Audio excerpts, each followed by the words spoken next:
Right.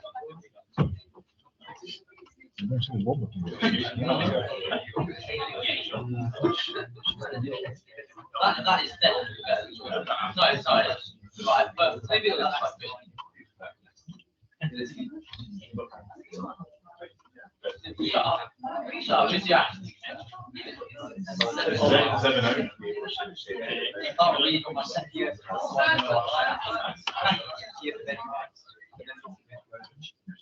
so if you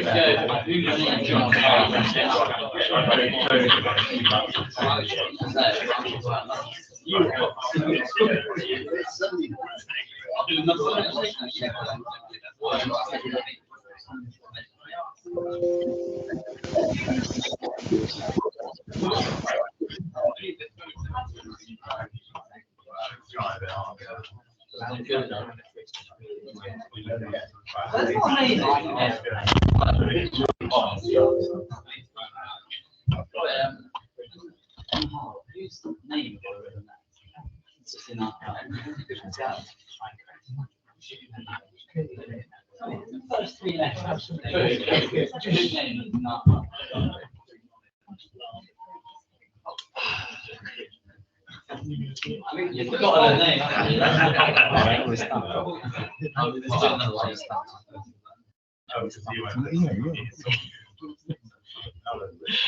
Okay, so welcome everyone. So today is the third lecture given by Slava Kalyuga, and Slava is our visiting professor from University of New South Wales, Australia, and his expertise is in instructional design and also apply cognitive science principles to design instructions. So this lecture, he's going to talk more about long-term memory and also expertise. So how expertise can influence teachers' instructional design. And today we have a lot of PGCE students here, and also some teachers as well. So I hope everyone can enjoy today's lecture, and we welcome your feedback or also questions afterwards. Thank you. Thank you. Okay, so this is lecture number 3.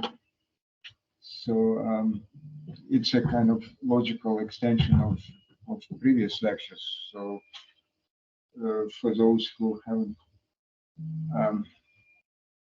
attended those previous lectures, on one side there would be maybe something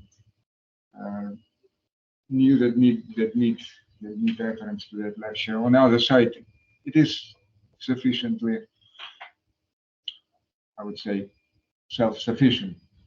So because contains some material that pretty much explainable, self-explainable within own content. So before we start, so today we're talking about the logic is that the first lecture was very theoretical about general perspective on human cognitive architecture from 2 points of view. From one is from experimental psychology, so empirical point of view, another theoretical from evolutionary educational psychology point of view. So those two perspectives will pretty much continue throughout all this series of lectures, including today. On one side, and I would say that we're going to do it just one after another, they would be actually intertwined sort of to some degree. So firstly, we're going to get just list of topics that are going to be discussed today, not necessarily like sequence. So even to some degree sequence as well, but they would be, as I said, would be interconnected. There is like a message from chat that to somehow redirect the microphone or the blue or closer to the microphone. There is a microphone here. I don't see any microphone generally, is it? Or, I think we don't have the mic. I will talk louder then. Okay, we are trying to solve the mic issue. Okay. So we start with generally role of long-term memory in cognition and expert instruction and expert performance, and we're going to talk about that throughout this lecture pretty much. At some stage we will talk at some points about this evolutionary perspective. That's all long-term memory from evolutionary perspective, knowledge base. And we finish, and that would be pretty much in that sequence with some instructional implications, even though the most important instructional implication of the knowledge of prior knowledge principle, as we call it, would be discussed in a separate lecture, actually in the second half of my presentation during the second visit in the following year, because it's a series of 10 lectures, so I have to select some materials for first 5 and then the following 5, so to be logically connected. All right, so again, returning to the first lecture, we discussed that. I just referring it just to refresh your memory about this. We talk about the human cognitive architecture generally something like with this diagram. So we're talking about sensory, mostly about working memory and long-term memory. So last week we discussed in details working memory, its characteristics, and those evolutionary some kind of aspect, and so on, and most importantly, its role in cognitive load theory. So last week was a lot about cognitive load theory. Today we're not going to talk specifically much about cognitive load theory as such, but about human cognitive architecture in general and the role of knowledge base in it. So on one side, where this knowledge base, what role it plays? On one side, it plays an important role when something new is processed in working memory. Last week we talked about this new information coming into working memory and being manipulated, processed for some meaning, and long-term memory helping in this case because we activate some prior knowledge from long-term memory to help us to make sense of that processed information in working memory.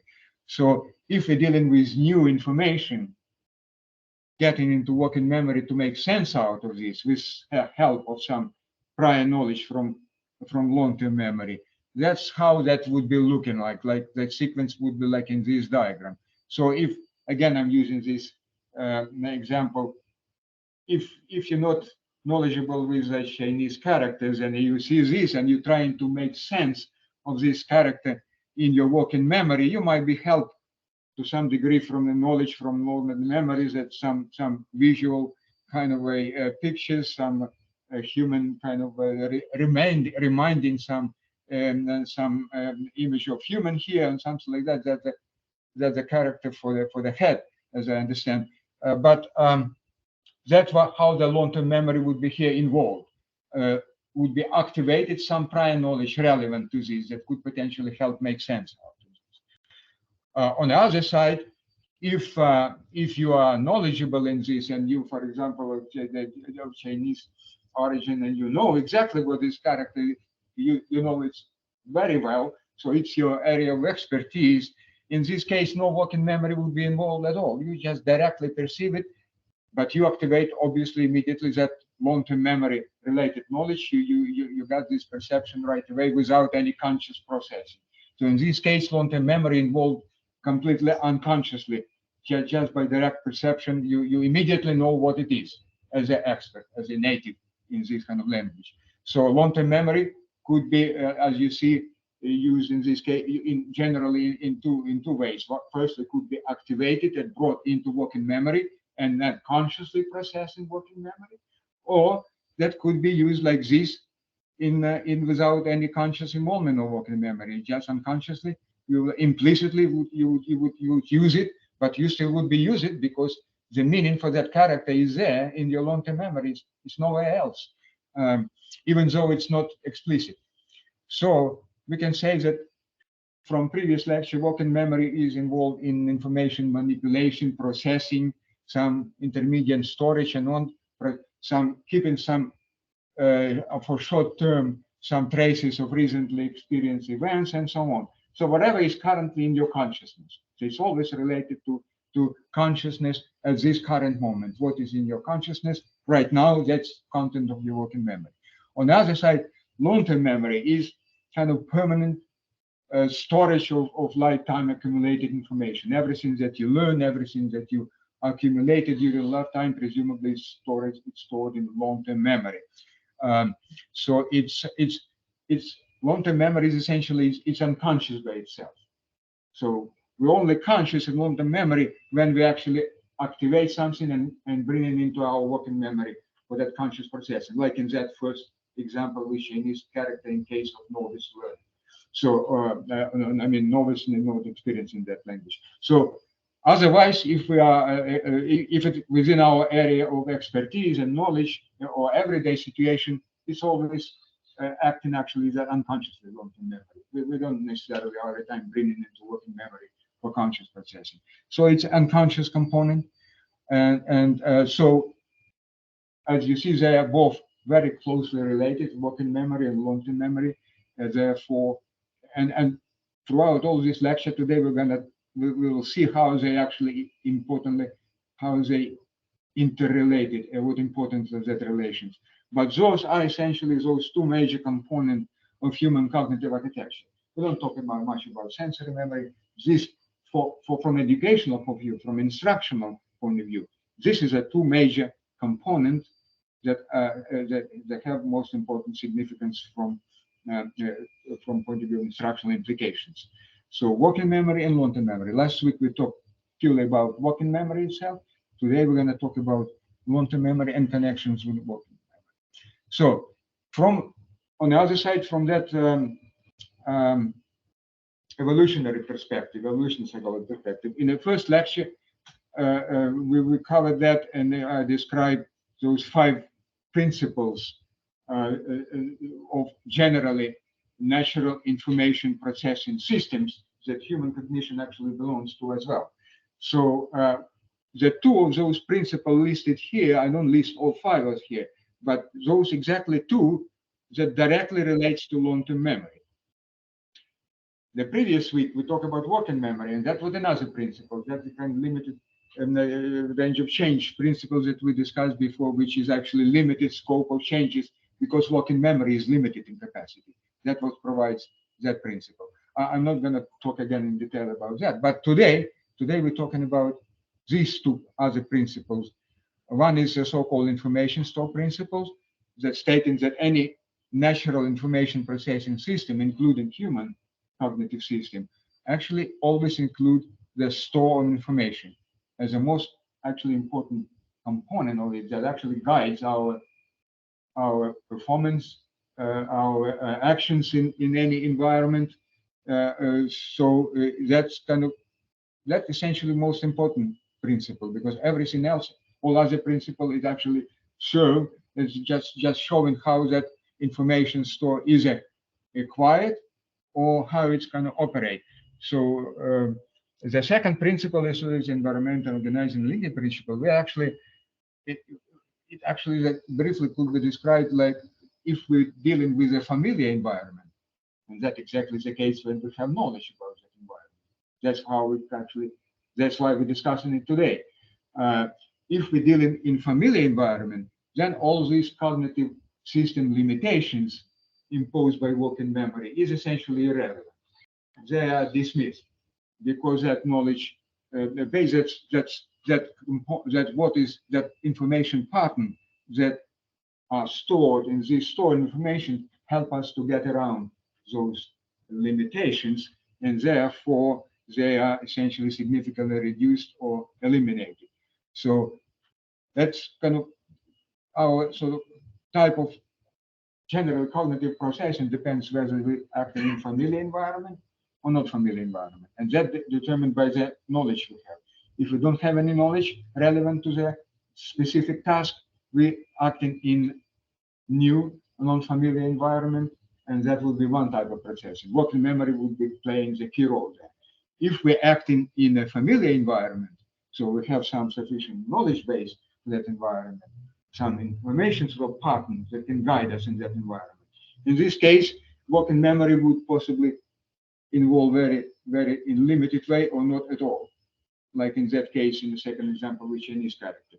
So we would be relying mostly in this case on that knowledge base, and that's why we're talking about this principle today as well.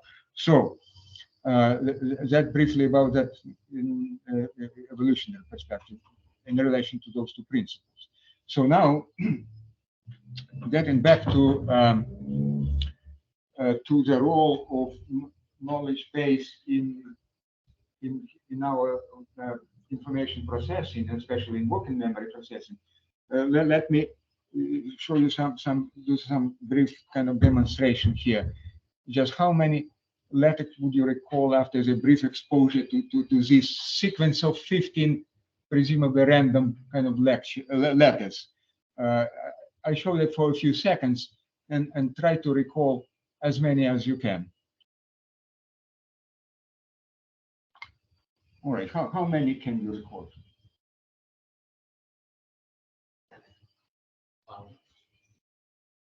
5? 12. Good. Anybody else? Who can recall all of them? No, 12 is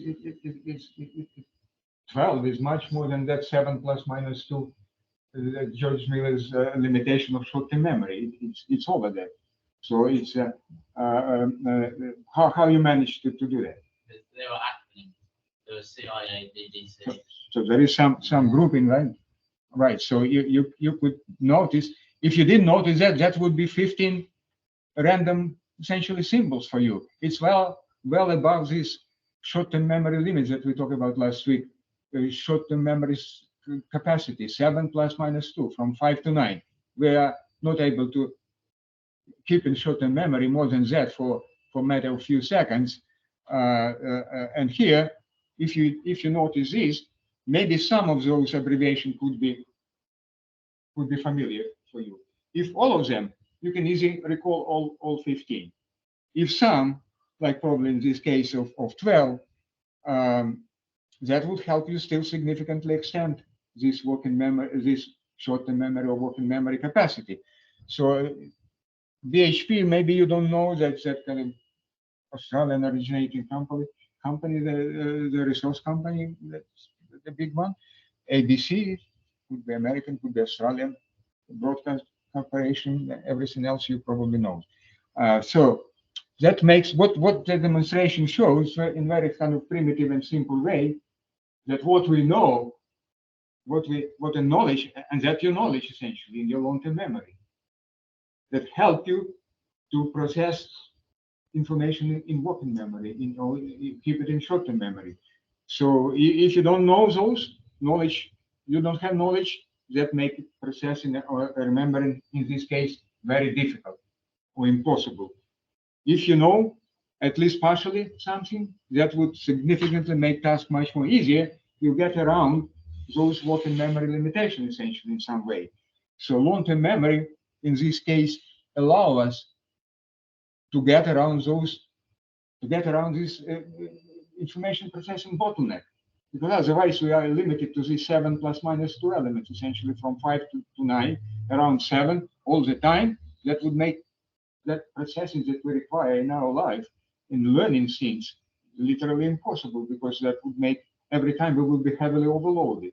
The learning would be impossible. But if we know a little bit, at least, that would help us. If we know more, that would help us even more. If we know a lot, it would make the learning very easier, something new, because the prior knowledge would help us to get around that sort of limitation. So, speaking about that short-term memory span that George Miller demonstrated still in 1956, 7 plus minus 2, actually he already talked at that time not about just element of information, but chunks.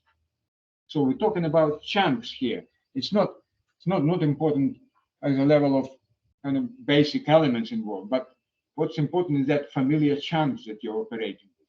So in this case, those chunks were the groups of those 3 letters. If you know that, if you have the knowledge. If you don't have, the chunk would be essentially each letter separately for you. But it could be a chunk, because for some other people from other kind of background who never had experience with this sort of Latin sort of or English letters, like someone coming from another country from Arabic, or another one will have no idea about this alphabet. For them, each letter still would be a group of those lines and squiggles and so on. So make it, each letter would be difficult to process. For us, at least the letter was already familiar. So that's a chunk in this case. So, so each chunk in this case, what is chunk, therefore depends on what is in our long-term memory, what the knowledge we have. For some people, the chunk would be those groups of 3 letters in this case. For other people, would be a letter, and for other people would be some those separate lines and curves and whatever within each of that letter, who is absolutely no idea about this. So but what is important is that what is in our long-term memory would essentially affect how we process information in working memory. So how we're dealing with processing, how we're dealing with cognition and cognitive processing, always heavily dependent, I would say, determined by what is in our long-term memory. If we have knowledge relevant to the task, our cognitive processes will be significantly different from the situation when we don't have any such related prior knowledge. So this is a very important factor. In fact, sometimes people say that the prior knowledge is a single most important factor that influences learning, which override all other factors. People talk about role of some preferences, learning preferences, other things in learning. But the point is that I want to make that a prior knowledge is a single most important factor out of that. It usually overrides all others in all equal conditions. So, well, of course, other factors also influence. I don't deny that, but prior knowledge would normally affect much more than others and override that effect. So,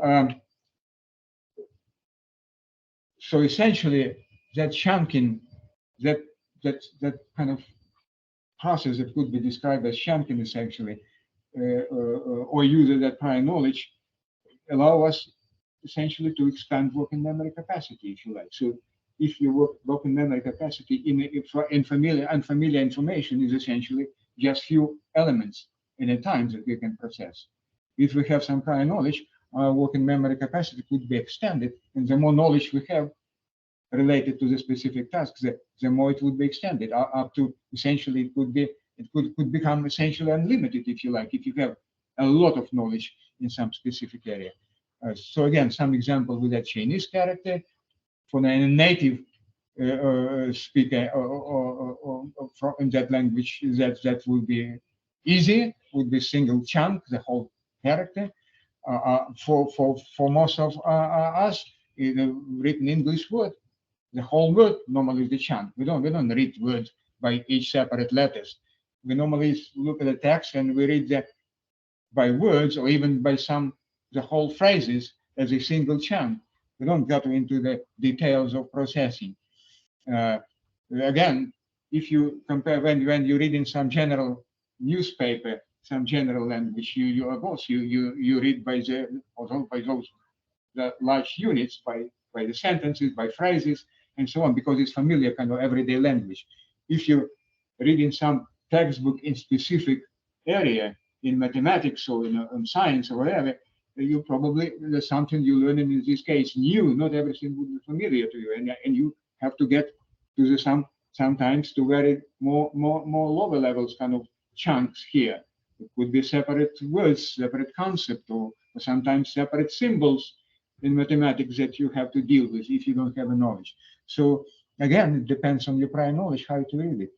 So we can essentially process, if we have some knowledge structure onto memory, we can process much more in working memory, and all these limitations that we talked about previously could be significantly reduced or even eliminated, if you like. So by changing what we have in long-term memory and how we can change it by learning more and more, by changing knowledge base in long-term memory, we can effectively change the way we process information in working memories.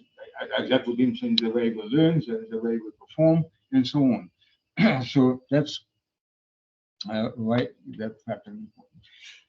Another thing that I want to talk about is the role of those. There were some studies conducted in 1940s by a Dutch chess grandmaster, the Groot, who actually written some some thesis on this topic. And essentially that thesis, it was published in 1966, become essentially in cognitive science, by cognitive science, people it often view it as a actually the most important studies that change our view on our cognitive architecture, on the role of that sort of knowledge base in cognition generally. So what he tried to investigate in that study was what actually causes those grand masters in chess to perform so well, so they can play simultaneously on multiple boards, for example, without any problems, just coming to the board and making move, effective move, and so on. So what causing this? What behind that successful and efficient and impressive in many cases performance? So do these chance masters they're able to look over many moves ahead, in contrast to some just regular weekend players, or maybe they consider greater number of alternatives and they're able to do it much more than other people. And actually what the just verbal protocols, meaning just some verbal reports and listening to verbalizations of those players of different levels, indicated that not much difference really in those things. They all pretty much do this or consider different kind of alternatives, looking ahead for moves, and not much significant, actually, any noticeable significant differences between those players of different level of playing the game. So what was really important, he did some experiments here, which was extended later by Chase and Simon, investigated actually those players' memory of chess boards. What they did actually, they presented briefly essentially for a few seconds, for 5 seconds, some configurations of pieces on the chessboard. And the group presented in his study actual configurations taken from real games. Chase and Simon later supplemented it by presenting some random configurations. So not only real game configurations that could be taken from some actual meaningful real game, but some random configuration that then could place randomly few pieces on a board. So and they tested memory, kind of how they could reproduce those pieces on a chessboard. After 5 seconds just exposure, after 5 seconds that board was taken away with those pieces, and they were asked to again to reproduce it.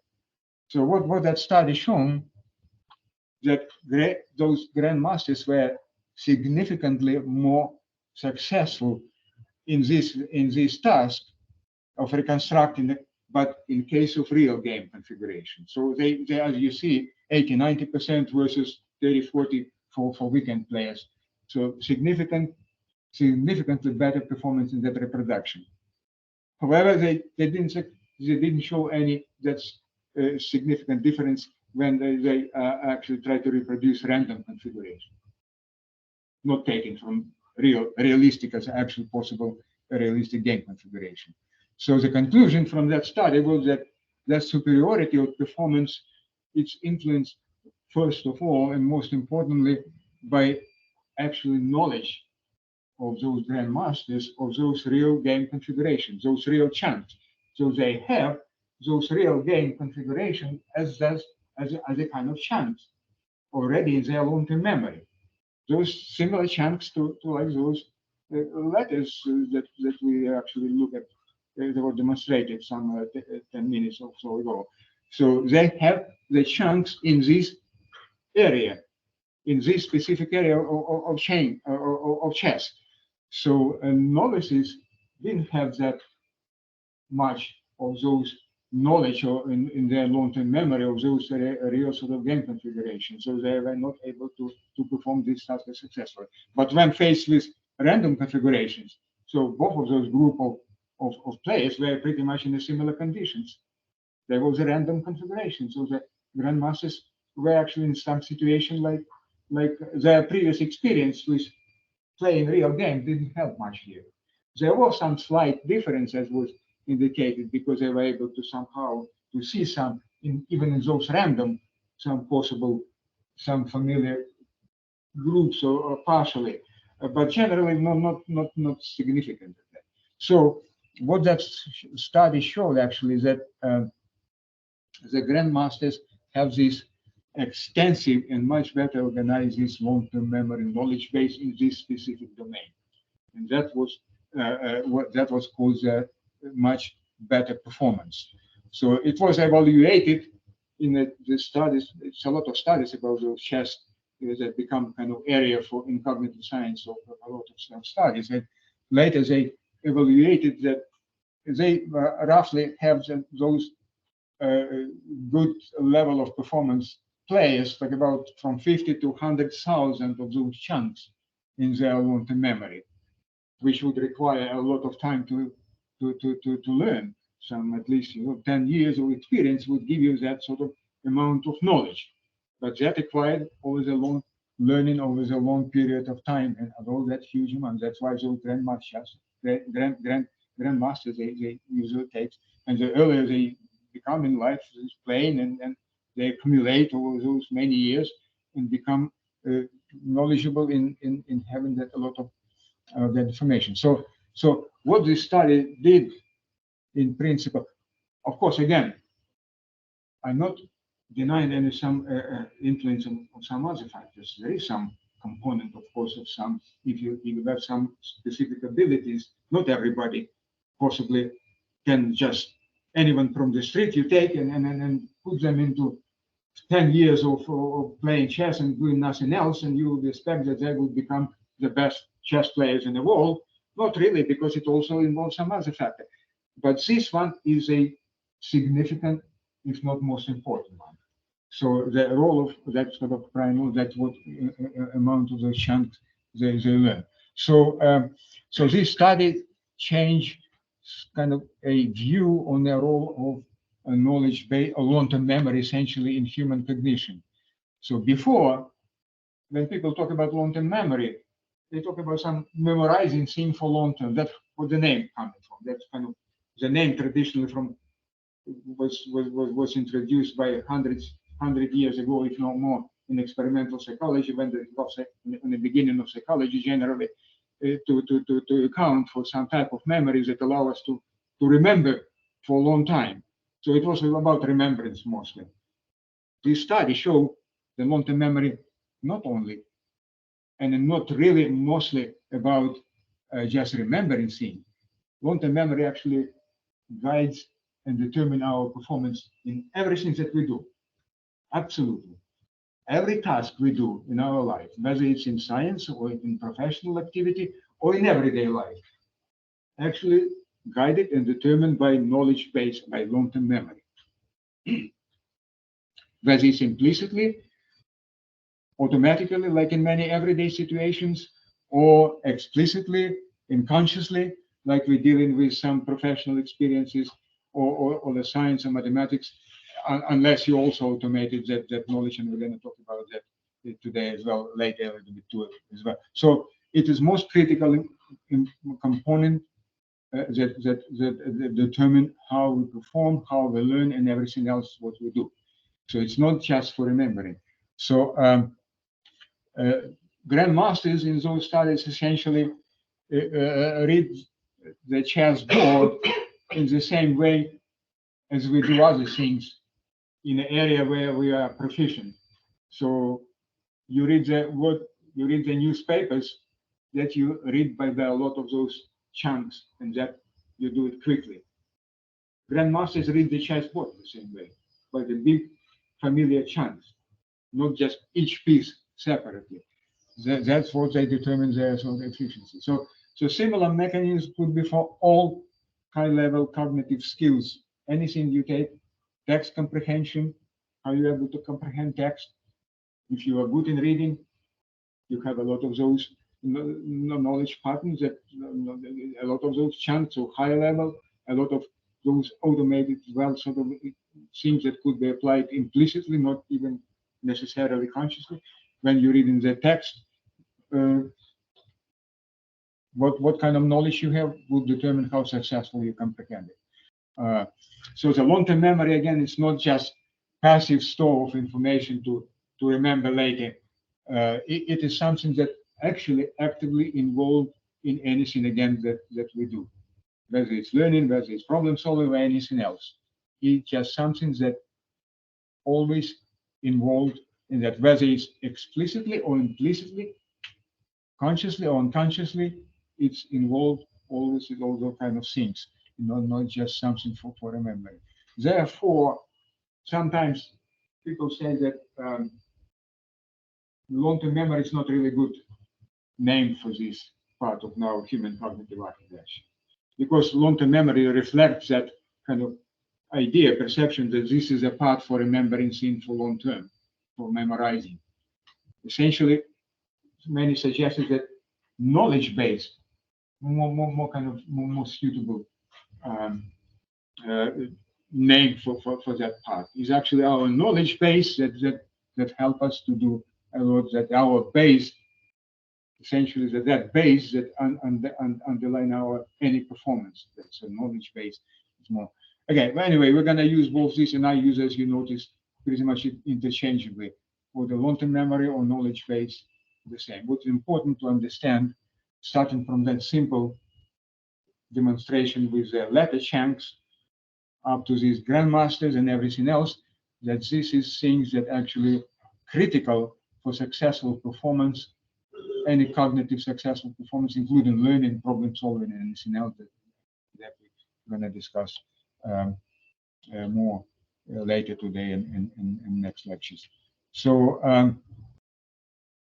from point of view of evolutionary perspective, again, getting a little bit from another perspective, because I said that we would be from time to time changing this perspective. What was before, it was pretty much experimental psychology or cognitive science perspective, these empirical facts that we discussed.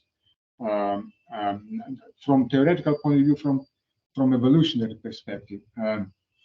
So we evolved, looks like we evolved as our cognitive architecture essentially evolved as a knowledge-based system, first of all.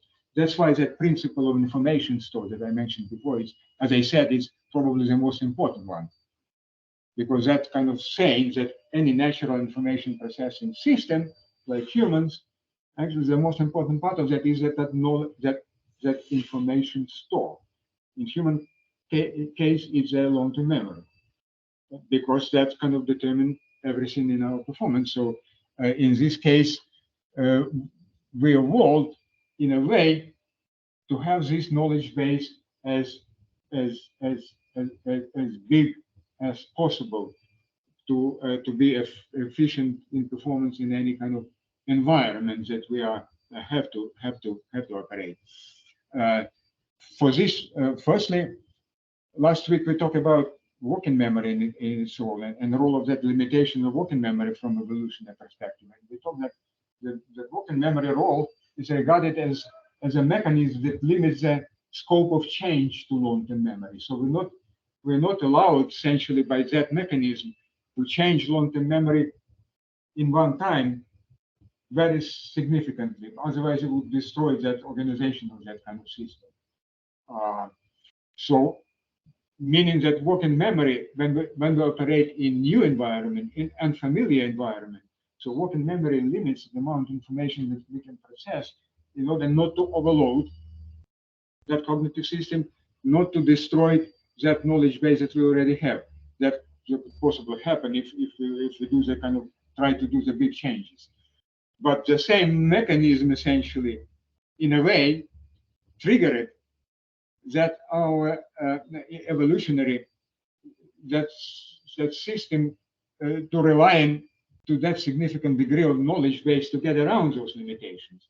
So if you like, we can say that this mechanism of limited processing essentially evolved in a way to trigger the role of that knowledge base in our human cognitive performance, or in fact any natural information processing system.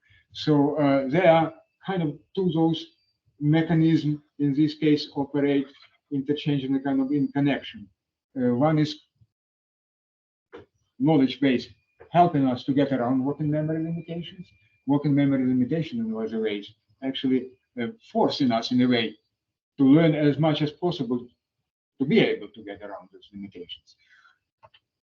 In a way, so we evolve even to be able to learn something kind of implicitly from the birth. So we can say that we have some type of knowledge that we are born with essentially already. As we discussed this biologically primary knowledge in the lecture 1, there is type of knowledge that we are predisposed to acquire rapidly without any explicit instruction, just being involved in early childhood in some appropriate environment. So we, for example, develop some language abilities like understanding spoken language or speaking in that way. So we don't, the children learn it in a few first years of life without any explicit instruction in their native language. They just live in a group, in a family, or communicate with other children, and they learn implicitly, rapidly, without any explicit instruction, these type of activities, these type of skills to communicate, to speak and to listen, not write and read. That's something different. But speak and listen, understand language, everyday language, of course, not some scientific or anything else, or high literature, but everyday language, communication, because that skill is evolutionary essential for millions of years for humans to survive. Ability to communicate in a sophisticated way like language allows us. It was critical. It allows us to survive.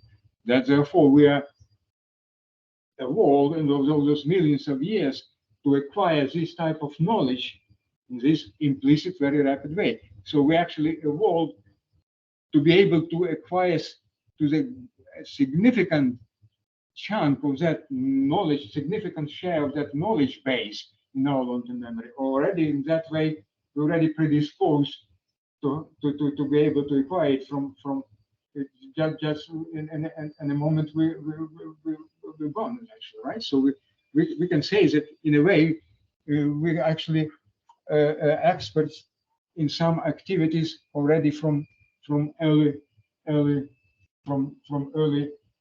days or months or years of life without any explicit instruction in this case.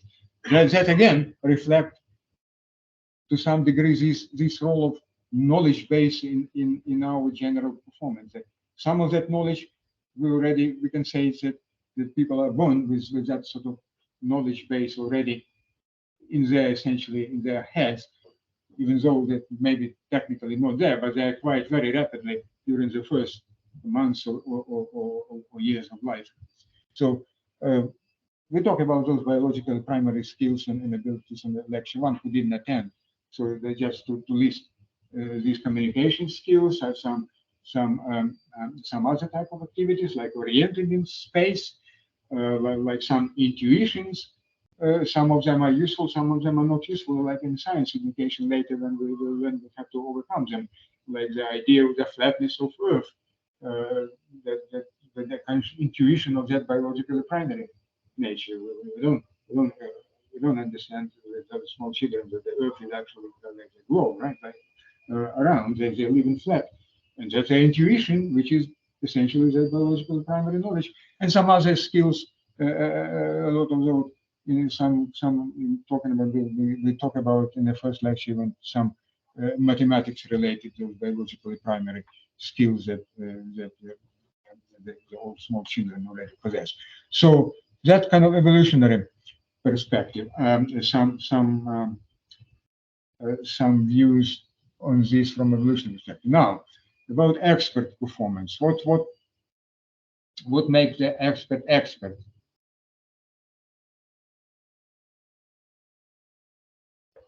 So we talked already about the chess. Grandmasters are expert in chess. We talk about some reading newspapers. We are all actually expert in reading this everyday type of text as well, language in a specific language that we are that native, so mother tongue, or they say not foreign language, that could be something that much more difficult to learn. But we are experts in the native language, so it makes us easy to process that type of information. So the common characteristic of all this type of expertise, of course, is that experts have extensive knowledge, domain-specific knowledge, as sometimes called, in that specific domain. Not in everything, but in that specific domain of their expertise, whatever it is, chess or mathematics or anything else. So they show actually in this case the superior problem-solving performance in this domain because they have this type of knowledge that allows them to do these solutions moves in a typical for their expertise, level area of expertise situations. So later we will call this type of knowledge, organized knowledge structures, schemas, just in a few slides later when we talk about those schemas as a type of knowledge structures. But generally we can say they have these kind of knowledge structures that allows them to look at the situation and come up with a solution move. Like in those chess game. The grandmaster playing on multiple boards, they come to the board, one of them maybe of a few dozens, they are playing at one time, and they don't do much of the reasoning actually, standing in front of that board, because sometimes they do move immediately. They just recognize the familiar configuration on that chessboard, those familiar chunks, and they come up with that move right away. So they see the familiar configuration, they activate the available already chunks for that real game configuration in their long-term memory, and they do the move, and that takes sometimes just a few seconds, and they go to the next board. Yeah, sometimes maybe they do a little bit reasoning, but in many cases they don't need it. Because if the configuration is really familiar to them, they do move immediately. If they see some configurations that they stole, maybe not that quite familiar, they might do some reasoning as well. But the most important thing is that they already have some type of those knowledge structures that allows them to do this problem solving immediately. So again, it's not only about chess masters. So the thing is that a lot of studies and expertise conducted by Ericsson, by the way, a lot of them, he has kind of pioneered a lot of studies in expertise and natural expertise. He died, I guess, last year or 2 years ago. He was a great sort of investigator in this kind of expertise, and estimate was generally that similar like to those chess expertise, that to acquire expertise in pretty much most of areas of other domains, that needs some like up to 10 years of intensive studies, and needs some kind of that even in hours with some estimation, made some 10,000 hours of study, that you become more or less expert in a specific domain, not in some narrow task like we're talking about expertise in school and some knowledge, but in some professional domain. So, but of course that not happening like overnight. So you're a novice and then you immediately become expert. So because they require a lot of the time. So this kind of gradual transition from novice in the domain, and then over a significant amount of time with increased performance, the people become an expert in the domain after that significant type of significant learning. So with expert performance in this case, we can say, so what kind of another type of characteristics we can assign to that performance. Like sometimes we can do skilled memory effect, that you can say that experts have, due to that knowledge, due to those chunks, they have superior working memory for information within their domain of expertise, because they have a lot of that knowledge base that allows them to do the chunking. So that essentially create with that kind of skilled memory effect, that memory, working memory becomes really kind of essentially very in capacity, capacity of working memory extended significantly. Sometimes you can say potentially indefinitely, but of course all the capacity is limited. But the more knowledge you have, the more chunks, the more you have the hierarchy of those chunks as well is important. Organizations of them, how they well organized, that would also define this kind of skill memory effect. I didn't talk about that much, but there was some interesting study conducted in that specific skill memory effect when some person who was a pretty much nothing extraordinary about his memory or anything else, during 1 year was trained to be able to recall up to my memory about some 100 or so random digits presented sort of presumably random, and they were random. But initially he performed like everybody else, 7 plus minus 2. But over the 1 year was trained in experimental study with one person to be able to do up to hundreds in a chain of hundreds, imagine 100 numbers, one after another, for brief exposures, just one disappearing, and we were able to recall up to hundreds. But what was used, his knowledge, he was expert in those athletics or sports events and different sort of records times for running for different distances and so on. So he had a lot of that numerical kind of chunks in his knowledge base, and in any configuration that letters that are random for most of us, and they were randomly actually presented, he was able to actually see some of those familiar groups of numbers because there were some running times or some other kind of records in sports. And then he was able to group them into some chunks, and those chunks into some super chunks. And in this way, was able to essentially recall this up to 100 sort of random digits, essentially. Starting from actually, as everybody else, was trained in 1 year to do that. That was kind of called skill memory effect. So the expert recall that large chunks of domain-specific information if they even display very briefly, like in those big group studies with the chess expertise. You show the expert some information that is in their area of expertise briefly, and they will be able to recall it after that brief exposure perfectly, if not 100%, with a significant degree, like in those chess expertise of what was 80-90% was recalled successfully. By the way, that idea served as we tried at some studies this so-called rapid assessment of expertise. We're going to use here with how in this experiment that we run here on adaptive, that we plan to run on adaptive learning environment, we're using some rapid assessment. So the idea actually comes from this. So if you are expert, you could be able to recall something very successfully after very brief exposure. If you have some expertise in that specific task area. If you don't, you wouldn't.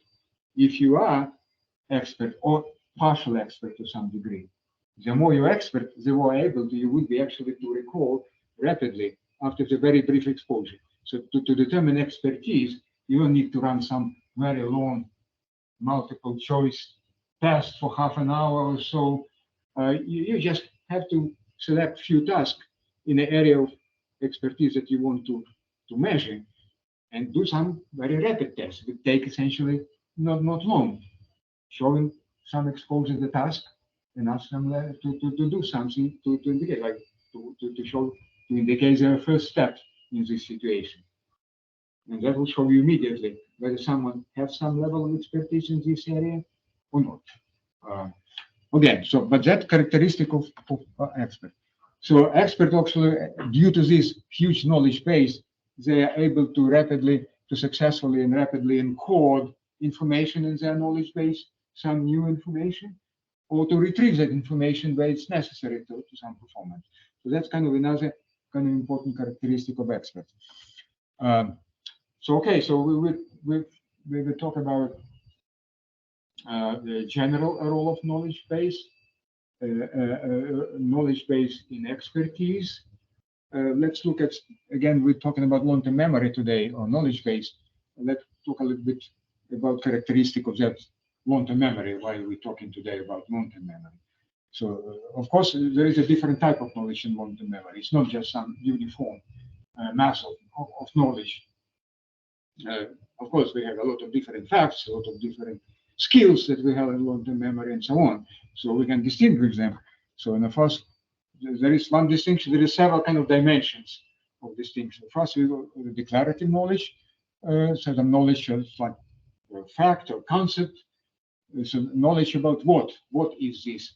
Another alternative here in this dimension is procedural knowledge.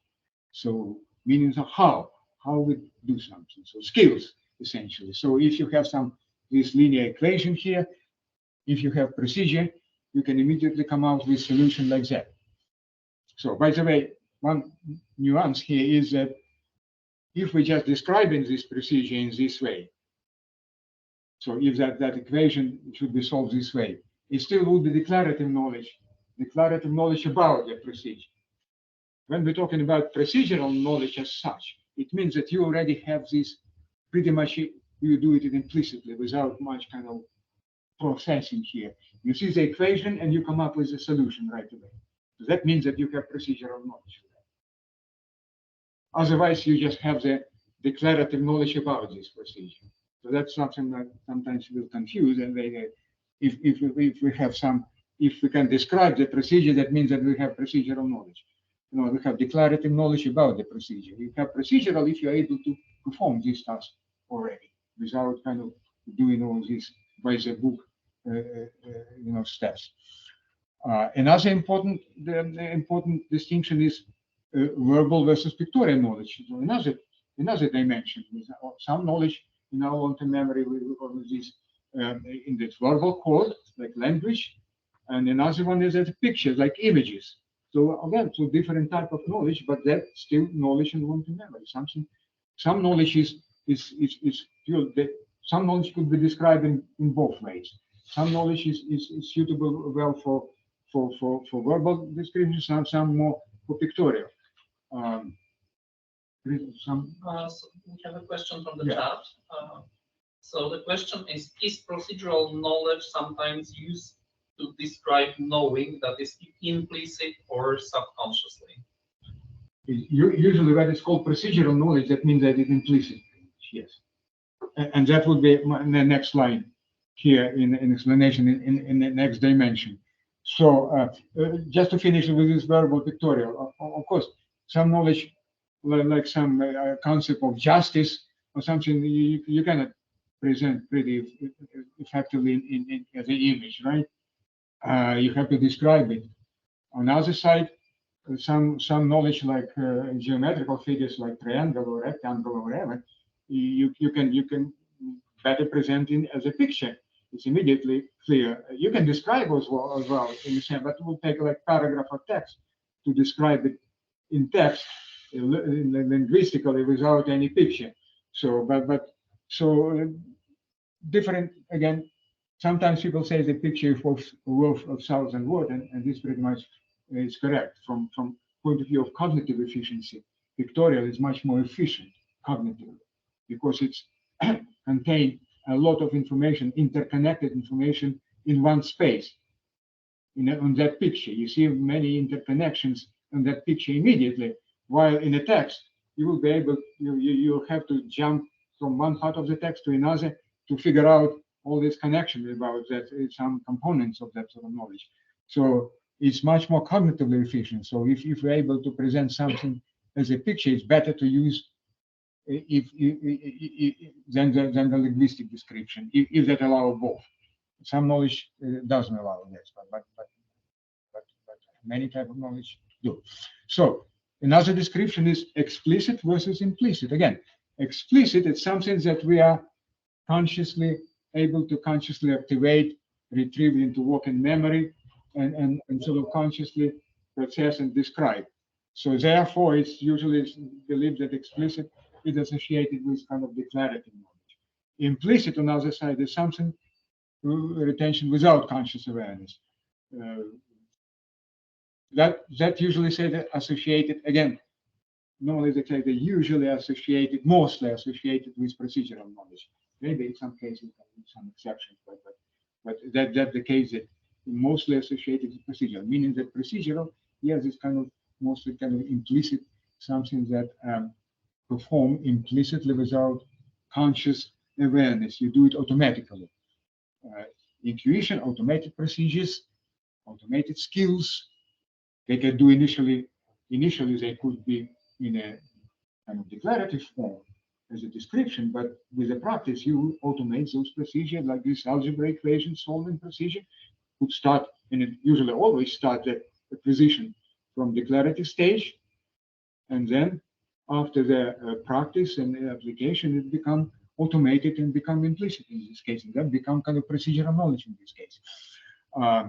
Biological primary skill, they pretty much are always kind of implicit because they acquire it as implicit, as we discussed that kind of small children learning as language abilities in without any explicit instruction. So that's kind of some dimensions of knowledge that just shows that long-term memory is not like uniform, have different types of knowledge and different dimensions. Another important distinction is a type of processing that sort of knowledge. Some could be control processing that, again, it's related to that implicit explicit. Some control, meaning that we can bring it into working memory and consciously do something, consciously process. It's control. Otherwise, automated, meaning that we do it implicitly without kind of conscious control as automated kind of skills. So that's important thing, because when we have something automated that require less attention, meaning the less working memory resources. So if it's automated, it doesn't take working memory resources because your consciousness is not involved here. So in this case, performance would be much faster. And if it's automated in the right way, it would be with less error if you automate it correctly. If you automated something not in correct way, those errors could be automated as well. It could make it much more difficult to fix it later because it's already automated. So there's that another important thing that sometimes people discuss, the kind of reverse engineering of kind of automated skills. If you want to fix something that become automated in erroneous performance. That's automated processing occurs without kind of conscious supposed intention. Sometimes it's just popping up, or like skills like we do many life activities we do in automated way without actually thinking about it, about kind of intending in many cases. So automation's important because it explains how we actually can do in many cases difficult tasks, because automation takes it doesn't require resources. Those resources could be devoted, cognitive resources, working memory resources, to those important part of that difficult task. If there is some basic skill is not automated, that task will take a lot of resources you need, because you have to pay attention even to some small detailed steps. But if they are automated, then you can do some more sophisticated, higher level activity in a difficult task. So simultaneously conduct several tasks. Okay, multitasking, as the people they say in the days that now the kind of generations of learners, they become multitaskers and so on. From cognitive perspective, it's just rubbish. We are still dealing with the same cognitive system which evolved over millions of years, and some 10 or 20 or 30 years of the last generation didn't change evolutionary anything. We still have this limited working memory capacity. And if we are able to do many tasks simultaneously, that's because some of the tasks involve some already well practiced, well automated skills that allow us to do other tasks as well. Otherwise, we will be facing the same type of limitations.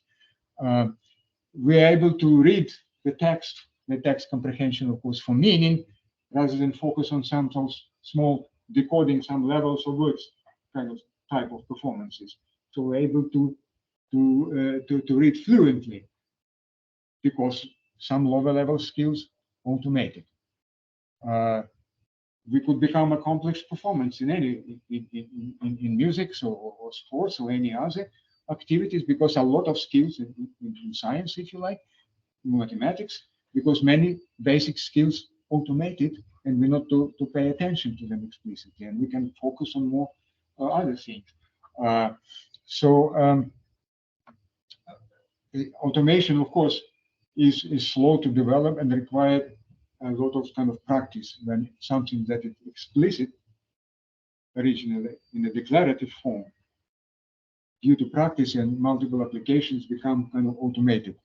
I should mention here, unless it's biologically primary knowledge, then that is in fact automated in its original implicit form almost from the beginning. There's not much actually conscious processing involved. Everything happens. Learning happens in this case in implicit and conscious way, because that also kind of automated knowledge, if you can, but different nature. It's not something that really firstly become explicit, declarative, and then become automated. That's biologically secondary knowledge that applies to this one. That's science or whatever, ability to read, to write, science, mathematics, or any other knowledge and skills that we acquire automated skill due to actually practice of knowledge that originally was not automated, was explicit, was declarative. Biologically primary knowledge is originally acquired in a different way as a kind of implicit, if you like, automated, if you like, but it's not really that sort of automation. So finally, let's talk about that concept of schemas, because that really relates to that structure. We talk about different types of knowledge in long-term memory. Okay, the role in long-term memory and so on. Let's talk about in which form that knowledge essentially is held in long-term memory, in knowledge base. When it's in a form most usable for to guide performance. And sometimes we say that knowledge is stored in long-term memory in the forms of schemas. And sometimes that schemata terms is used for multiple. Schema is kind of concept that was developed in cognitive science. Not everybody uses this type of terminology. If not, then we just can use organized knowledge structures in this case as a replacement. But the first definition was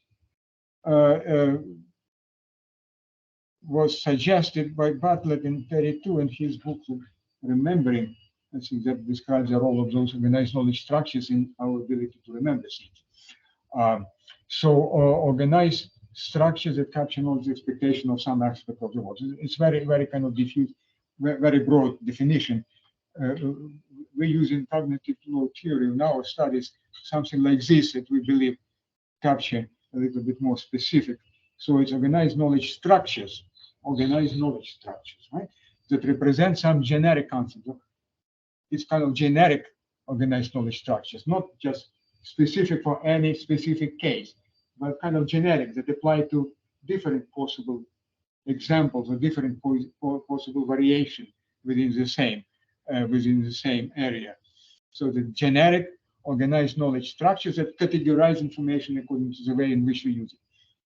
Those structures allow us to categorize information. That's an important point of that sort of schema. That allow us to classify, categorize information. Categorize kind of situations, if you like. If you're expert in a specific field and you have this organized knowledge structure schemas, you are able to come up when you're facing some situation. You will be able, due to those organized knowledge structures, to categorize this information in a specific type of situation that you can able to deal with, and you can come up with some specific solution, mostly the problem, or some specific actions that you need to do. That's what your expert performance would be in this case. So that's what kind of definition. To give you some example. What this list is about.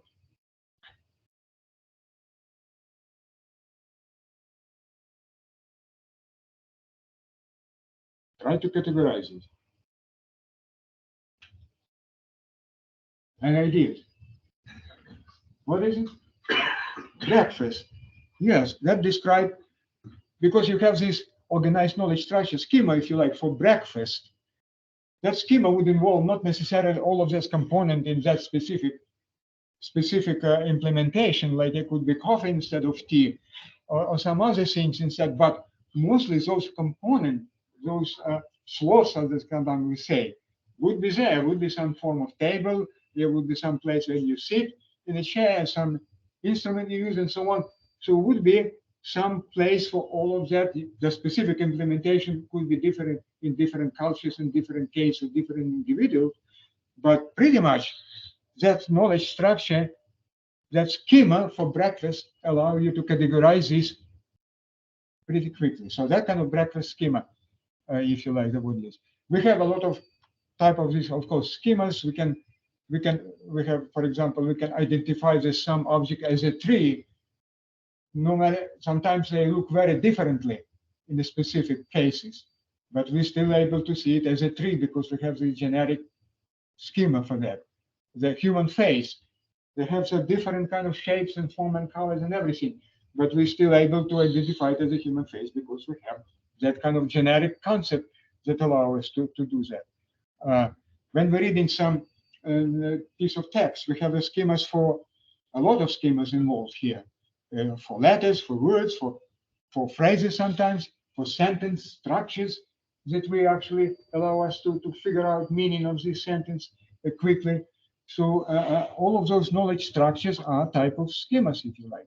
So schemas, that's kind of these knowledge structures that are held in long-term memory and affect what we're doing, because they essentially, the schemas allow us to do this chunking effectively, if you like, because those are organized knowledge structures that allow us to categorize quickly information and allow us, we have it already well kind of learned in our long-term memory, and we're able to do these kind of champions, if you like, and in effect, what is working memory and how it can process.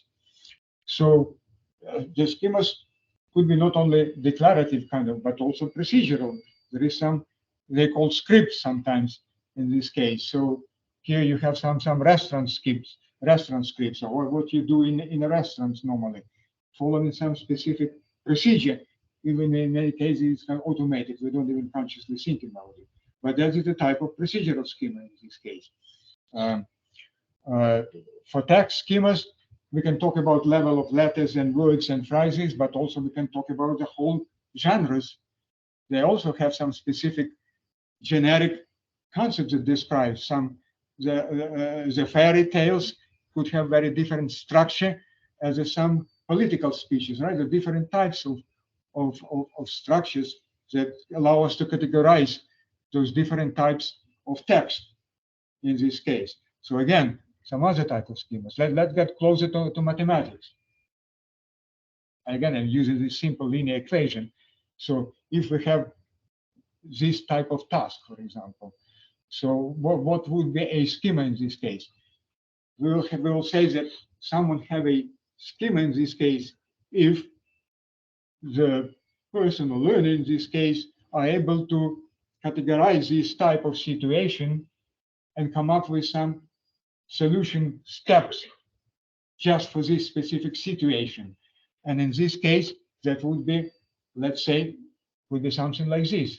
So divide both part of that equation on this coefficient A. Or it could be, that could potentially take it to the next step, but for many people that could be just final answer right away.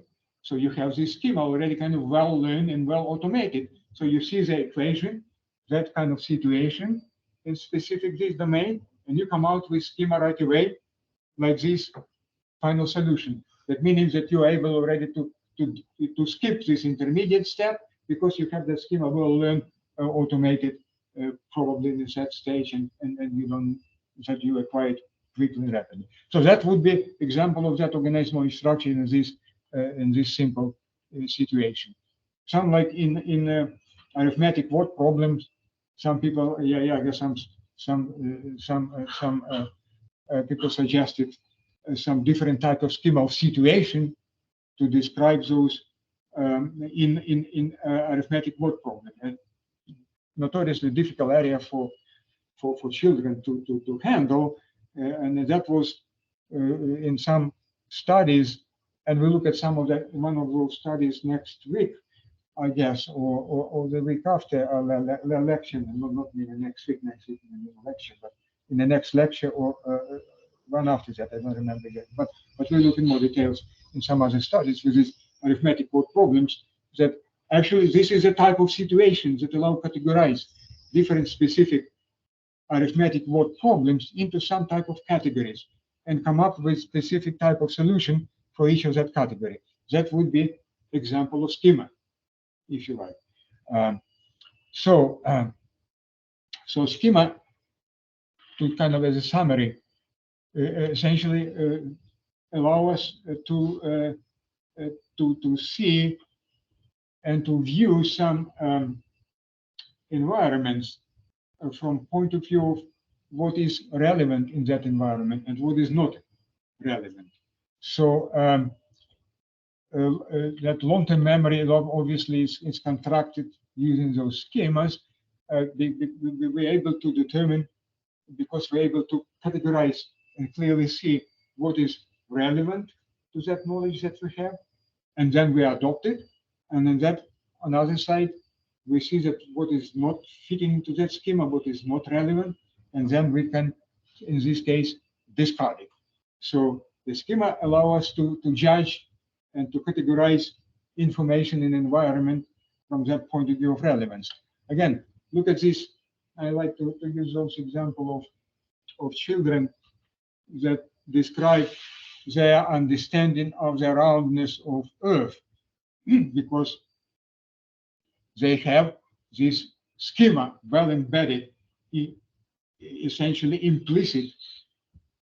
They live in this flat environment from the beginning, in their first years of life, and they develop this intuition, that schema of flatness of Earth.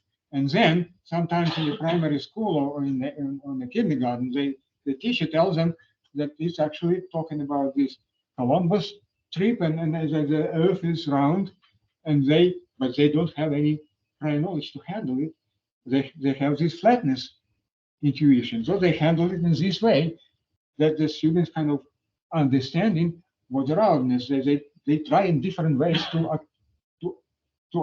if you like, to accommodate this sort of a new information into this existing schema.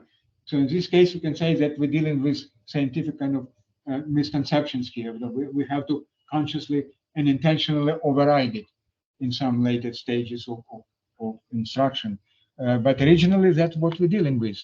So in this case, comprehension depends in this case on schema. The schema defines our kind of comprehension of things.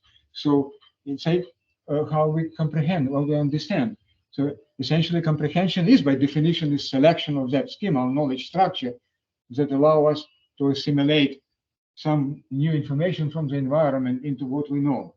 So if in this case, whatever we teach to students, and we gradually now transfer into kind of last part of this talk, which is the instructional implications of all that sort of. When we teach something, it always will be assimilated in some types of schemas. Of course, if someone is motivated to learn something, some students might not even paying attention to this. In this case, it would be assimilated in any. But if you teaching something and learner try to understand, they will try to assimilate it into what they already have in knowledge base. All right, so we'll always search for some kind of schema. Sometimes it would be something like mistaken, some like in this previous case, intuition, primary knowledge, because they don't have any other knowledge. In this case, they would assimilate into that. So we need to make this search for schemas as a teacher and instructor to make it kind of easier. So that would assume that we have some understanding of what the students know already, their prior knowledge, and then build on that on top of that prior knowledge. So if we understand that they don't have any prior knowledge and they only some primary intuitions, like about that flatness of Earth, that's what we need to take into account, because that would define what they would be learning and how they would make sense out of the information. And sometimes it would be in that way that they were shown on that picture before. So another thing is related to automation. Of course, when we're talking about knowledge automation generally, that also relate to schema automation as well. Some of the organized knowledge structure schemas could be automated by practicing, but become kind of this procedural schema, if you like. In this case, of scripts and so on. So importance of that, we talked about before. So if some operations occur automatically, then we have more resources for more sophisticated information. That applies to organized knowledge structure schemas as well. So in mathematics, if the learners and students don't have automated basic operations like basic addition, multiplication, array, the teaching more complex things would take a lot of working memory resources, would impose a lot of working memory load and make learning very difficult. So in this case, we need to sequence learning in a way, provide sufficient practice to automate those basic operations in order to take off some of that working memory or cognitive load when they're learning something more complex. So that's again importance of that automated those procedural schemas in this phase for learning. So schemas affect not only what we memorize, because as we learn in memory, not about memorization only, even though the original schemas by Bartlett were studies in 1932 book, actually they are all in memorizing. Because at that stage, long-term memory was viewed only as a means to memorize things. So, but now we know it's not only about memorization, it's about generally about anything, about thinking, reasoning, problem solving, everything. Intelligent, if you like. Again, how well your knowledge is structured, how extensive it is. So it's again about this kind of schemas. Expertise, as we discussed already, also depends on schemas. So nature of expertise again in amount and a structure, organization, if you like, of that schematic knowledge structures. So implications immediately, we already talked about some implications, but generally. So if something is difficult to learn, it's reasonable to assume that your students don't have appropriate schemas. And that makes their working memory overloaded. We just discussed a few of those cases. It's learning more difficult mathematics before automated some schemas and so on. So they have appropriate schemas and they don't have those schemas at appropriate level, meaning that they need to be automated in some cases. So in this case, we need to help students organize. We need generally to help always when we're dealing with new information, we need to help them organize it into some meaningful chunks using their prior knowledge. That would help them to manage this information processing bottleneck in working memory, limited capacity. If we are chunked, we use prior knowledge that would allow them to get around this working memory limitations. So again, what they already know, their prior knowledge is essential for learning. How they will learn, therefore, it's better to try to link the new information explicitly with what they already know, and possibly use it to that kind of chunking, if you like, to get around working memory limitation. So again, that's just some general implication that from that role of prior knowledge learning. So from this point of view, constructing schemas could be considered as a major goal of learning, because essentially that will determine the success of learning of many things, of comprehension and other things. So major goal of learning, constructing schema. Okay, I understand that there is a many goals involved in instructions, and we can consider it. One of the most important, if not most important, is kind of that construction of organized knowledge structures. Some other things that we can say that like we can incorporate some goal of motivating learners or activating prior knowledge and some other goals of specific instructional situation. We'll look at role and the place of some of those others again in later lectures. But in this case, I just saying that constructing schemas, learning schemas, that clearly one of the, if not the most important goal of learning or instruction. So that's what we need to do. And so from this point of view, when we come to the task of designing some instruction, when you want to design some successful instructional episode, some instructional materials, so I would say that from my perspective is the most important thing is here from the point of view of that major goal is to help your student construct and automate, if necessary, some organized knowledge structure, schemas, that would allow them to categorize the situation in that specific task domain and come up with those solutions. So for that, firstly, we need clearly understand what type of schemas the students we want them to acquire. So clearly understand those knowledge structure that would be on exit of that, on output of that instructional lesson or instructional episode. Then we need to understand to what degree, because that could be some declarative schema, or could be procedural automated schema.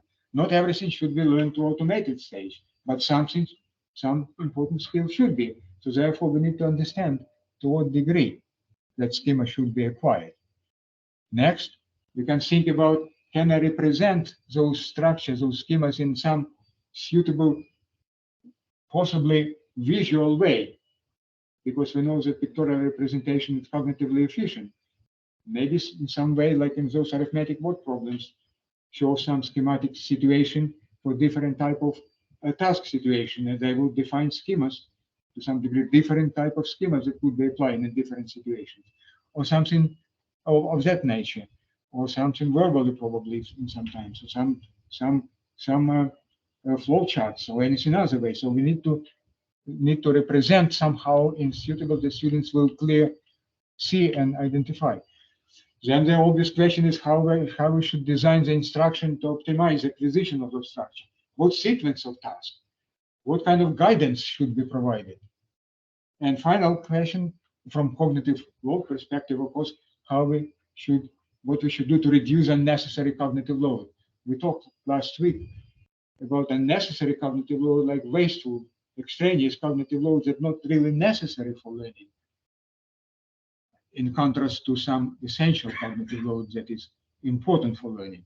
So how we can reduce that? We need to use some instructional design technique that could possibly reduce some of that unnecessary cognitive load. Some of that we discussed last week. All right, so that kind of the sequence of tasks. So the final note here in this lecture. So what we covered until now, and those we from the again from evolutionary perspective. Now, just brief summary from evolutionary perspective. We covered these 3 principles. There is a 5 principle in total. We covered 3 of them. Information stored today, narrow limits of change last week about working memory, and environmental organizing linking, that role of prior knowledge in reducing limitations today.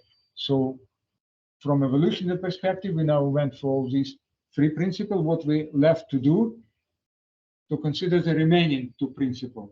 Those principles relates to how we actually acquire knowledge. And there is 2 different ways of acquisition of knowledge. And those 2 things that we're gonna look at the next 2 lectures. So therefore, the next lecture would be that I believe about in 2 weeks, right? So it would be in 13, and then 15 of June, the last one, but the next will be 13 of June, and about problem solving and learning instruction. So again, we start from that knowledge acquisition generally is away from evolutionary perspective, pretty much so what I already mentioned in the previous slide. Then we look at the problem solving and an instructional method. What are the advantages, disadvantages to use a problem solving practice exercises as an instructional method. And we just also starting to discussing, and we extend it into the following lecture after that, the relations and advantages of problem solving and explicit instruction, direct instruction, if you like. So limited guidance instruction versus full guidance instruction, explicit instruction. So those are all the type. So pretty much these are topics that we're going to talk about next time. All right, so that's pretty much all that I wanted to talk about. And oh, a miracle, I got exactly in 1.5 hours, 90 minutes that I planned to do. I exceeded those in the previous 2 lectures, gradually reducing that for extra time, but today is just exactly. So, okay, any questions? Yeah, so any question you can. Sorry. With biological primary knowledge, obviously some children don't, aren't able to learn to speak, for instance. Would it be possible to activate their biological primary knowledge if we get some point in the future? So, for instance, some disabilities they can't learn to speak. Would it be possible to activate their long-term memory of biological primary knowledge to enable them to speak, or do you think that will never happen? Yeah, that's a good question actually, because in many cases, this knowledge is activated by learners themselves. Like in this case, with a flat Earth, right? They activated. I'm sorry, because that's all they have at this stage. And in order to make some sense out of the present information, the children could activate it, and what they're learning here, that would be what you saw, the different kind of misconceptions, scientific misconception, what we call science misconception. So in this case, actually, we need, in a way, to deactivate it, right? So it's activated, but we need to override it in order to make correct kind of explanation, understanding as we want them to understand that the Earth is kind of round. On the other side, in some situations, actually, the prior knowledge is working, is helping us, could help to learn some new secondary words. The case that is coming to my mind easily is that things that I already discussed in the first lecture, example of in mathematics. Some of those primary intuition that regarded as a biologically primary in mathematics, like understanding of intuitive understanding of magnitude of things, like something more or less quantity, some understanding of small numbers, or understanding that adding some one object to the group with increased count. There's also some example of biologically as I regard it, because it's not my personal view, but something that I got from the literature on that evolutionary educational psychology. What is a biologically primary knowledge in mathematics? And that's something that very relevant. So if we try to teach something more like already scientific type of arithmetics in this case, it's very good idea in this case to rely on that biologically primary knowledge, activate it, make it explicit, if you like. That actually how things happen in science development. All science essentially originated from biologically primary skills and knowledge of humanity, or in historical terms, not talking now historical, not a lesson or instruction. So arithmetics essentially is believed to be initially was originated when people started consciously reflecting on those biologically primary knowledge and skills that they have, which they usually apply automatically, implicitly, without any thinking. But when they, using their working memory, started reflecting and thinking about those things, they started gradually developing things, realizing this connection, and from those biologically primary skills consciously reflected on, essentially that caused the development of mathematics as science. So the same in teaching, that instruction could be used approach. So we can activate that biologically primary knowledge, make it explicit for students, and that would help learn some more complex mathematics concepts. So activation is, in this case, would be a great idea. Yeah. Okay. Any more questions?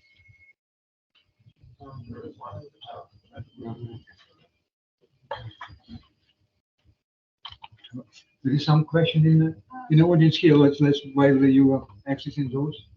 So I was just wondering, so if you think of brain structures, so when it comes to long-term memory, we often see that the outcomes is associated, but then if we talk about this biologically primary knowledge, there is, for language, there are different brain areas that are relevant and highly specialized for number processing. So obviously they are all connected to each other and through the classical long-term memory.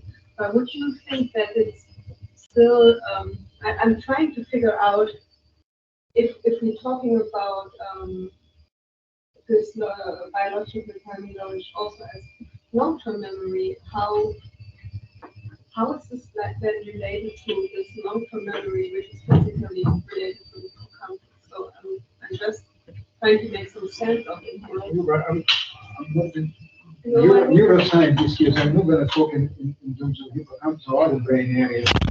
I will be talking. I prefer not to talk about things that I'm not expert in. I'm not talking about the brain structure, but about, if you like, mind structure, or psychological level, right? No, not in Europe. Because what I was wondering is you said that this biological primary knowledge obviously is easier to require. And I was thinking, is it because there are like really highly specialized areas for specifically that? Exactly. And then there is this other storage, Yeah. which is something different. Oh, obviously they are all connected, but this Yeah, storage is highly protected. you're right, that's exactly how it's viewed in described in education, evolutionary educational psychology. It's also a specialized area that the humans evolve, that evolve in humans' brain over the millions of years of evolution. And for handling the situations that were essential for that kind of survival, right? Yeah. So we have several of those, at least, or I don't know, count many or several, but we have those specialized areas. Language is one of them, of course, yes. So that handle this type of situations, that allow do this simple communication, some recognition abilities, for example. There are other things, face recognition, because it was evolutionary significant, because it was very important for survival to be able to rapidly, immediately recognize that it's humans or some another kind of predator there in a bushes or something like that. That's something that we evolved and have some specialized area to do rapidly, quickly, immediately, without much of reasoning or anything involved here. So yeah, that's specialized areas that would then make them efficient. So we have one public comment from online. And the comment. Public comment or questions we can. Great lectures. Thank you so much. Thank you for that. If learning something new is very much dependent on prior knowledge, what is the process that embeds knowledge in long-term memory to build up what is to become prior knowledge? I'm thinking of students who at the very early stages of a course have little to no prior knowledge of domain, and we are literally helping them build from no prior knowledge.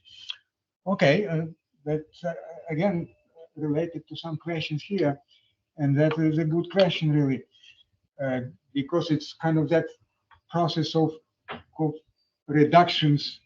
Again, when we learn something, we say that we rely on prior knowledge, but that prior knowledge rely on some other prior knowledge, and then we can kind of do this reductionist approach to some 0 point when we say, but what there would be in situation where they don't have any prior knowledge, right?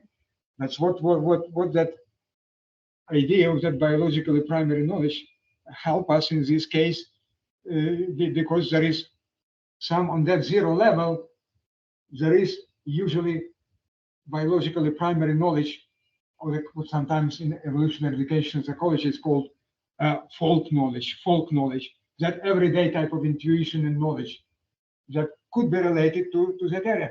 The people talk in evolutionary educational psychology about folk physics, folk biology, folk psychology, that relations, that kind of this biologically primary knowledge about interactions with other people, some communications ability, some interactions ability of the children interact with others without explicitly being thought, right? But those could be essentially used, that type of knowledge, when explicitly activated and explicitly presented for developing some of the initial ideas of psychology of interactions.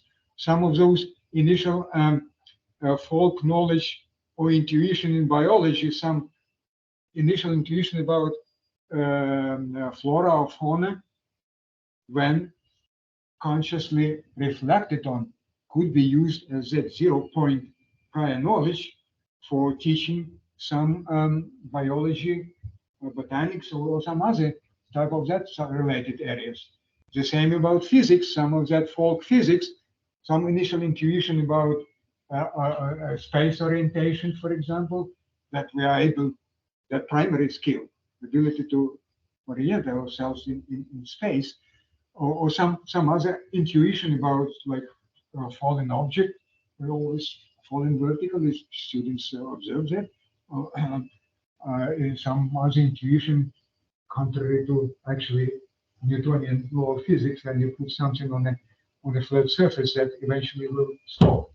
And that students from everyday life, they know, but when they are thought physics and the Newtonian law, that first Newtonian law says that if you push something, that will move indefinitely, essentially, because it doesn't incorporate the force of friction in this case, right? So the intuitions here could be used as a 0-point if you look at prior knowledge. So I would say, try and have to round up, that technically we always have some prior knowledge, because a 0-point of prior knowledge is some explicitly activated and reflected on biologically primary intuitions and skills. So from this perspective, that's a safe situation. So there is no actually case when no 0 prior knowledge. Another case, the next lecture, we were going to talk about this randomness genesis principle, which actually saying that if we don't have any prior knowledge, ideal situation, again, that ideal situation when we don't have any prior knowledge, 0, real 0. How we acquire knowledge? That principle tells us by random trials and just trying to randomly do some moves. And if they're successful, we adopt them and become part of knowledge. If they are not successful, we discard them and try again. So random search, that's some mechanism that this evolutionary education and psychology considers when in a situation when there is no any prior knowledge to borrow, that according to another principle. And we need to create something from complete scratch. Okay, but that point that we're going to talk about next lecture. Yeah, can I say a quick one about the activating prior knowledge? So, you have your solving for x example and say x equals b. Like, what would the activating the prior knowledge look like? I didn't say that for any situation in mathematics you always have some primary knowledge to activate. The examples that I provided in that answer to that was like arithmetics, when this kind of real initial understanding of mathematics of the numbers was, and then we can use prior knowledge. This is a relatively more advanced type of skills. They wouldn't just rely on the prior knowledge, because that would require understanding of those multiplication procedure, right? The operations, and that's something that would be prior here. They should be learned before, when you learn how to solve equation of that type, the simple linear equation. When you teach them how to solve simple linear equation, it means that they already know something. They know what the equal sign means, right? Both two parts of that here. They know what the multiplication would be, I multiply by x. So they know some of the operations, because you cannot teach that meaningfully you have to explain that. So the solution would be you have to divide both parts by that coefficients. They mean that they already supposed to know that if both parts of that equation could be divided by the same number, and many other prior knowledge skills. So all those skills, the prior to this, would be of biologically secondary nature, of course. There is no any biological primary I would imagine would be involved here. That you have to go many steps down to the level when they learn some basics of arithmetics, then where the biologically primary mathematics would be helpful and essential. But I don't think that biological primary would be of any use here. No, I think it's more about activating the prior knowledge. Activating Prior.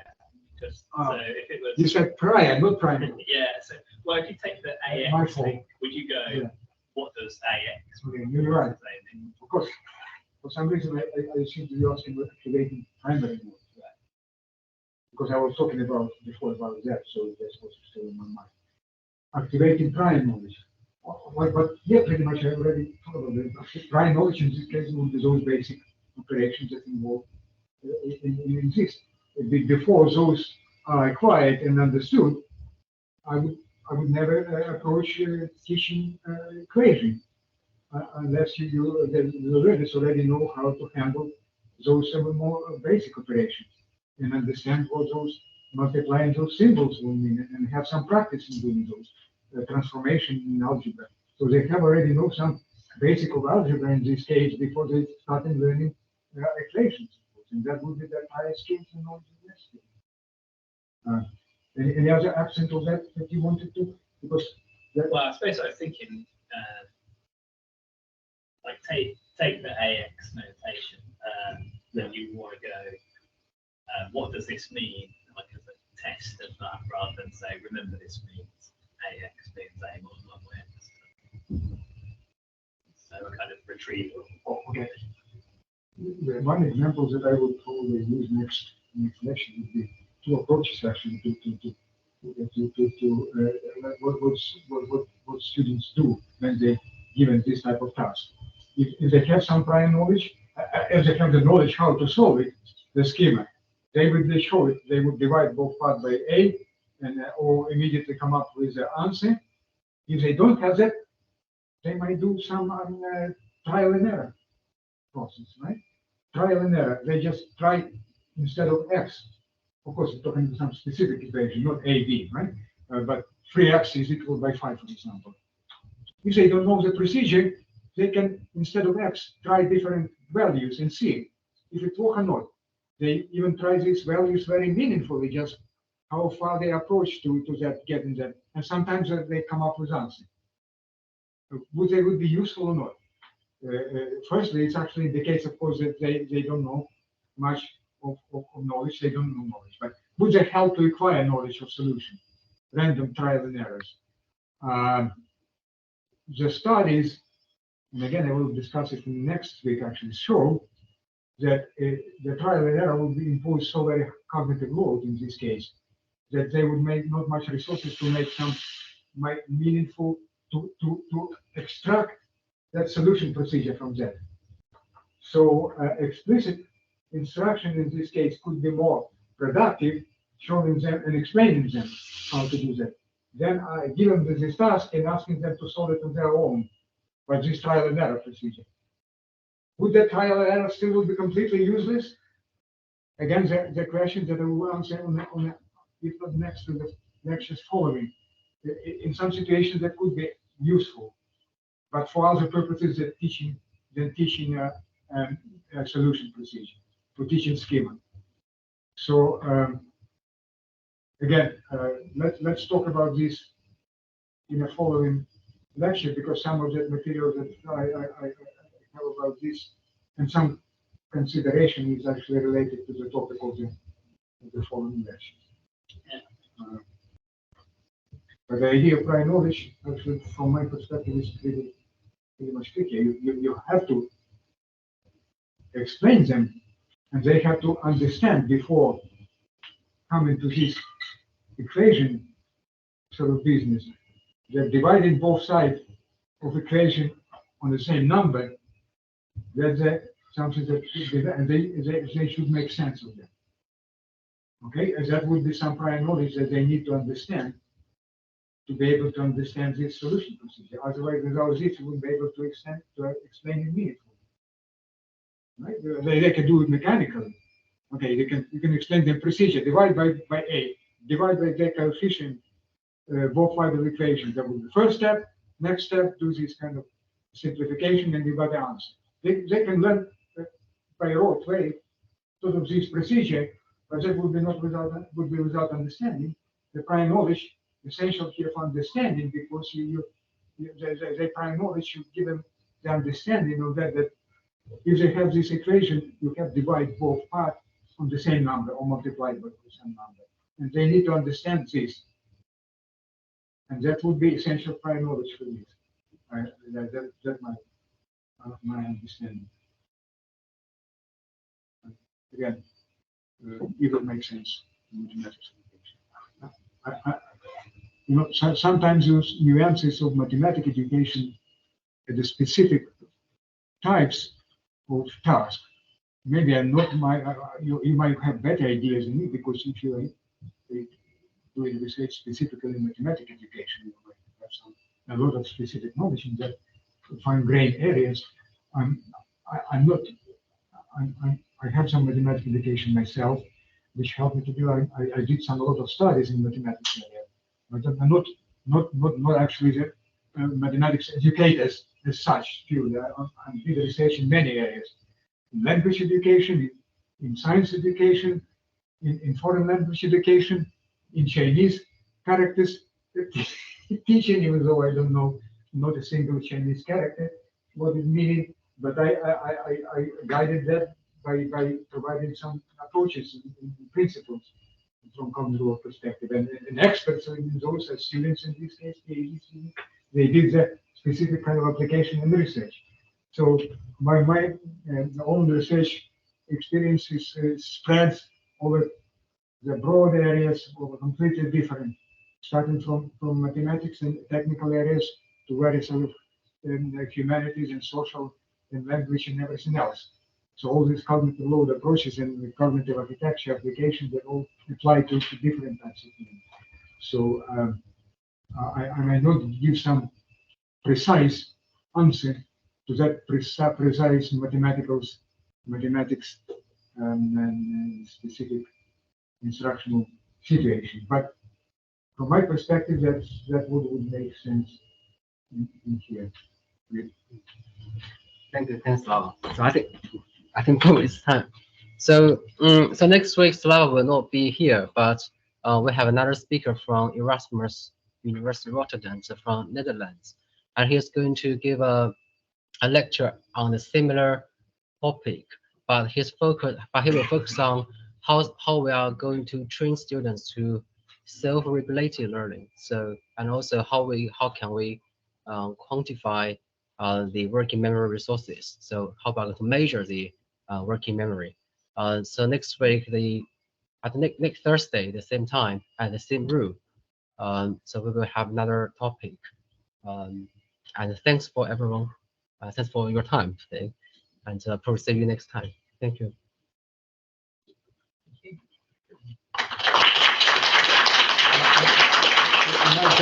I can promote that sort of lecture, because I should say that the lecturer would be very prominent actually scientist in cognitive world theory, who made a significant contribution to all